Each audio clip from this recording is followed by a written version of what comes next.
Let's talk about Underdog Fantasy. Underdog Fantasy is the best and easiest place to play fantasy football for big cash prizes. On Underdog Fantasy, you just draft. No need to worry about waivers, lineups, or injuries. Underdog handles it all for you. Go to UnderdogFantasy.com or download the app, draft a season-long best ball team, and that's it. No in-season management. They're going to give you $25 when you sign up so you can take a free shot at a $1 million grand prize in their fantasy football tournament. That's right. You can get a free $25 in bonus cash on Underdog Fantasy if you use the code KEIM, K-E-I-M, when you make your first deposit. I love Underdog because it's just so easy to use. The mobile app is slick. The website is user-friendly. So do what I've been doing. Go to UnderdogFantasy.com, join a league, draft a team, and that's it. You're good for the season. Remember, go to UnderdogFantasy.com, the App Store, or the Google Play Store. Sign up with the code KEIM, K-E-I-M, and get a free $25 in bonus cash. Empire.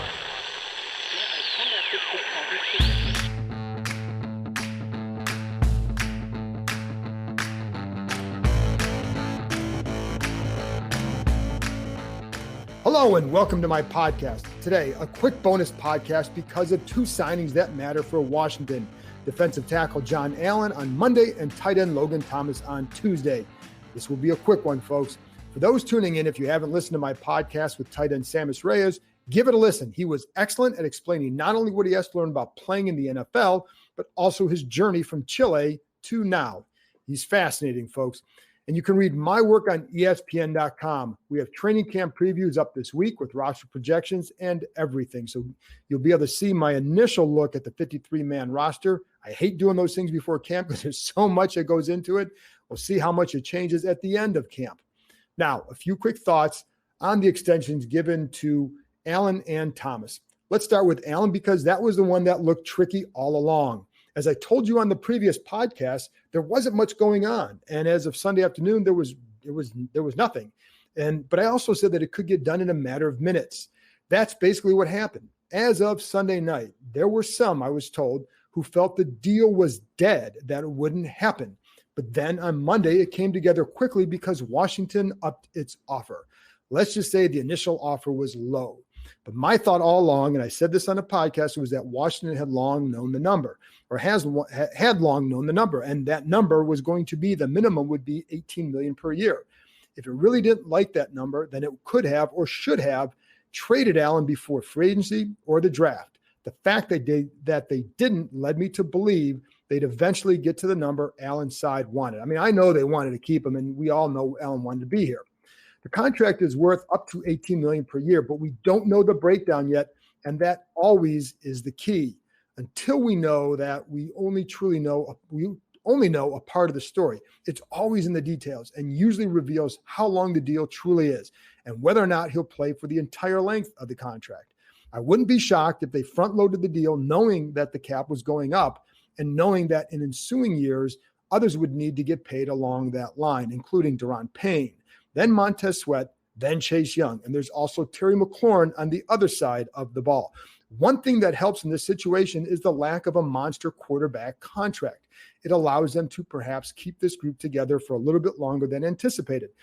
And here's one scenario for you that if Ryan Fitzpatrick goes out and plays well, they could always keep him for another year, draft a guy, maybe be aggressive in the draft at moving up, and then that way you have a veteran quarterback plus a quarterback on a rookie contract who could take over either the following year or in 2023.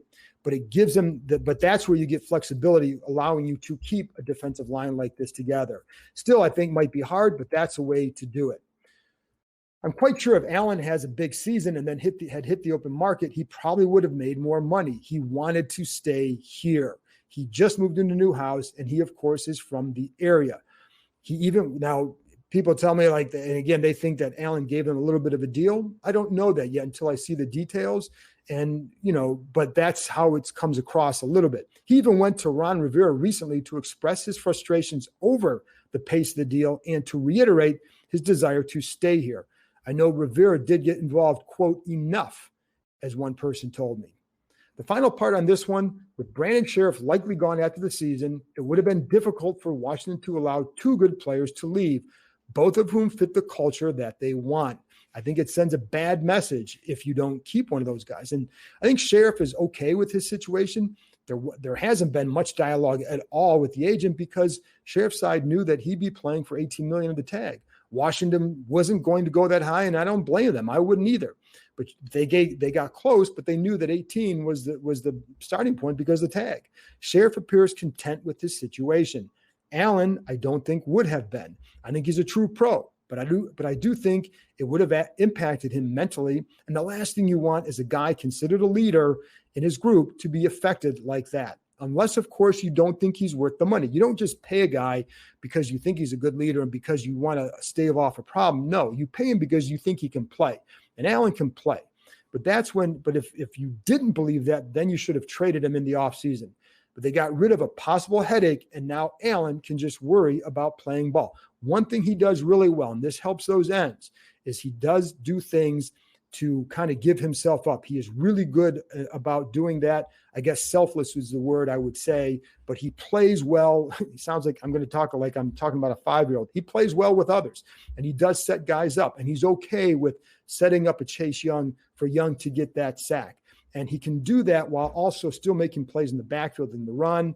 I think you'd like to see him be a little bit better as a pass rusher, maybe get a few more sacks. We'll see if that happens this year. I think one of the transitions for him last year was going from the 2-gap to the 1-gap. I do believe that he had one of the harder times adjusting to that. In fact, I do think he went and talked to Rivera about that during the year. I think that's where Rivera helps. I think he was able to explain the whys and all that about what they were doing, and I think that helped.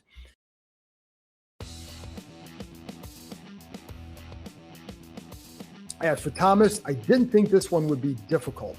According to the NFL Network, he received a 3-year deal worth up to $24 million with $10.3 million guaranteed. That's about what Joel Corey predicted he'd get when I had him on the podcast earlier this summer. With Thomas, it was never going to be a break-the-bank situation. At age 30, Thomas was going to be more affordable. He's had one terrific year, but he's also older. That worked in Washington's favor. He's also from the region and wanted to stick around. As you might recall from the podcast I did with him, he and his wife are opening a wedding venue business in Lynchburg. Thomas was a terrific pickup in the 2020 offseason. It's funny because it just tells you how sometimes you never know. I love the J.D. McKissic signing because of what I saw him do for Detroit and felt he was underutilized. With Thomas, you could see that perhaps he was too. He had a couple good plays against Washington, but there's no way I thought he'd go out and do what he eventually did.